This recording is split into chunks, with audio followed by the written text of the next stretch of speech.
आज हमारे साथ एक बेहद खास मेहमान कार्यक्रम में हो रहे हैं शामिल और वो है दीपक जसानी साहब। एचडीएफसी सिक्योरिटीज़ के हेड ऑफ रिटेल रिसर्च हैं और आप पेशे से चार्टर्ड अकाउंटेंट हैं। 16 साल से ज़्यादा का लंबा गहरा अनुभव दीपक जसानी साहब का है कैपिटल मार्केट का। आइए उनसे करते हैं मुलाकात। दीपक जी, बहुत बहुत स्वागत है आपका जी बिजनेस पर। धन्यवाद हमें समय देने के लिए। और सबसे पहले आपको, आपकी पूरी टीम और आपके सभी निवेशकों को दीपावली की बहुत बहुत शुभकामनाएं।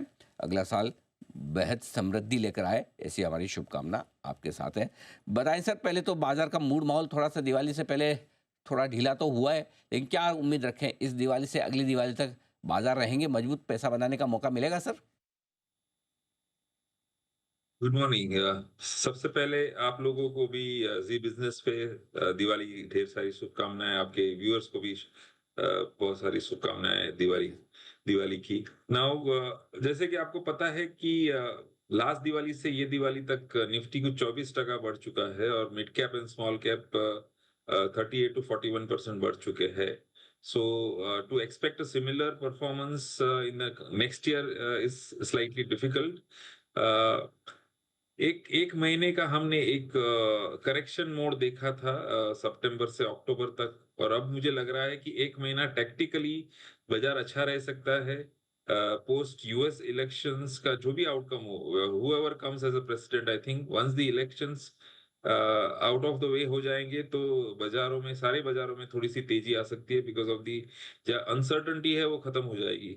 सो from October end to November end हमें लगता है कि बाजार में ओवरऑल अच्छा रुझाव रहना चाहिए, अच्छी तेजी रहनी चाहिए। नॉट इन टर्म्स ऑफ बहुत बड़ी तेजी या बहुत शार्प अप मूव हम नहीं देख रहे हैं, लेकिन फिर भी थोड़ा सा जो सेंटिमेंट है वो सुधर जाएगा। थोड़ी एफआई की जो सेलिंग है वो रिवर्स हो सकती है। सो इस कारण एक महीने के लिए अच्छा हो सकता है, लेकिन उसके बाद सारा साल हमें काफी वॉलेटाइल लग रहा है। जियोपॉलिटिकल कहिए, इन्फ्लेशन इश्यूज कहिए, पॉलिटिकल इश्यूज कहिए, जो भी कहिए, आई थिंक थोड़ा volatility will be the rule of the game सारे साल के लिए। पैसा तो बनेगा लेकिन उतार चढ़ाव काफ़ी रहेगा। और नवंबर के बाद, इलेक्शन के बाद से थोड़े बाजार सुधरना शुरू होंगे। शायद तब तक नतीजों का सीजन भी खत्म होने आएगा और हमारे रिजल्ट और अमेरिका के रिजल्ट दोनों सामने आ जाएंगे। लेकिन एक जो बड़ा डर है एफआईएस की बिकवाली का। इस महीने 1 लाख करोड़ से ज़्यादा बेच चुके हैं। दीपक जी, क्या लगता है, क्या मतलब ये हो गया है या अभी भी खतरा टला नहीं है? So for the time being मुझे लग रहा है कि ये हम लास्ट एक दो दिन के फिगर्स भी देख रहे हैं, तो अभी आई थिंक ये कम हो रहा है। और शायद नवंबर 5 नवंबर 6 के बाद रिवर्स भी होने की उम्मीद है। फॉर दैट तब तक शायद ये 1000 2000 3000 करोड़ की सेलिंग रोज हो सकती है। बट उसके बाद एक बार यूएस इलेक्शंस की आउटकम आने के बाद मुझे लग रहा है कि इसमें रिवर्सल होके वो नेट बायर्स हो सकते हैं। ठीक बात है। बिल्कुल, तो एफआईएस की बिकवाली को लेकर ये, लेकिन अब तक लोकल हमारे फंड्स ने भी और हमारे निवेशकों ने भी भरपूर मुकाबला तो किया है। अब आइए रिजल्ट सीजन पर बात करते हैं। इस बार का रिजल्ट सीजन शायद थोड़ा ठंडा लग रहा है और काफ़ी एक्सीडेंट्स भी हुए हैं।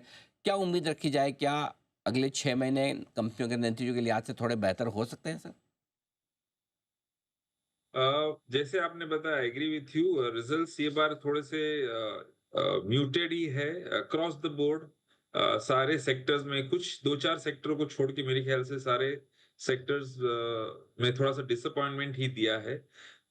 और ये शायद ना, ये जो फेस्टिव सीजन है उसमें इनिशियल जो हमें रुझाव आ रहे थे कि ये बार बहुत अच्छा सेल्स नहीं होगा, लेकिन लास्ट एक दो दिन में थोड़ी सी टर्न अराउंड हो रही है सेंटिमेंट्स में, थोड़ा शॉपिंग में, थोड़ी बाइंग में।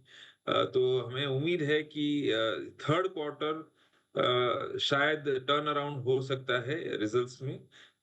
बट टू अर्ली टू से, let us hope and be ready for that. Okay, बिल्कुल, तो रिजल्ट सीजन पर ये पूरा का पूरा आपकी तरफ विश्लेषण। अब बताएं सर कि इस दिवाली पर अगर कोई नया निवेश करना चाहता है तो कहाँ है मौके? आपको क्या है पसंद?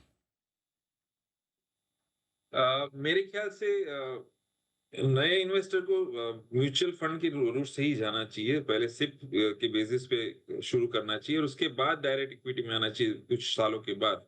बट अगर किसी को डायरेक्ट इक्विटी में इन्वेस्ट करना है तो मेरे ख्याल से बीएफएसआई एज अ सेक्टर थोड़ा ठीक लग रहा है। उसके अलावा हमें आईटी में टेक्निकल बाय लग रहा है। बहुत बड़ी तेजी नहीं देख रहे हैं हम यहाँ से, बट फिर भी ये जो 8-10-15% की एक अपसाइड हम देख रहे हैं वहाँ। उसके अलावा auto ancillaries and mining companies हमें अच्छी लग रही है ये लेवल से।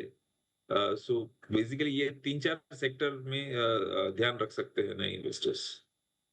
कुछ निवेश के आपके लिए बेहतरीन मौके बन सकते हैं आगे आने वाले समय के लिहाज से। बहुत बहुत धन्यवाद दीपक सर, समय देने के लिए और विस्तार से बाजार के डायरेक्शन पर हमारे दर्शकों को राय देने के लिए। दीपक जसानी साहब, head of retail research, HDFC securities, बताते हुए।